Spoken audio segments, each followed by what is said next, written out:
رسول اللہ صلی اللہ علیہ وآلہ وسلم کی پیاری پیاری حدیث مبارکہ۔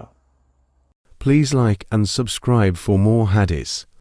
انہوں نے کہا کہ مجھ سے رسول اللہ صلی اللہ علیہ وسلم نے ارشاد فرمایا کہ پھر وہ دونوں موسیٰ اور خضر علیہ السلام چلے تو انہیں ایک گاؤں میں ایک دیوار ملی جو گرنے ہی والی تھی۔ سعید نے کہا خضر علیہ السلام نے اپنے ہاتھ سے اس طرح اشارہ کیا اور ہاتھ اٹھایا، وہ دیوار سیدھی ہو گئی۔ یعلی نے کہا میرا خیال ہے کہ سعید نے کہا خضر علیہ السلام نے دیوار کو اپنے ہاتھ سے چھوا اور وہ سیدھی ہو گئی۔ تب موسیٰ علیہ السلام بولے کہ اگر آپ چاہتے تو اس کام کی مزدوری لے سکتے تھے۔ سعید نے کہا حضرت موسیٰ علیہ السلام کی مراد یہ تھی کہ کوئی ایسی چیز مزدوری میں آپ کو لینی چاہیے تھی جسے ہم کھا سکتے، کیونکہ بستی والوں نے ان کو کھانا نہیں کھلایا تھا۔ صحیح بخاری حدیث نمبر 2267۔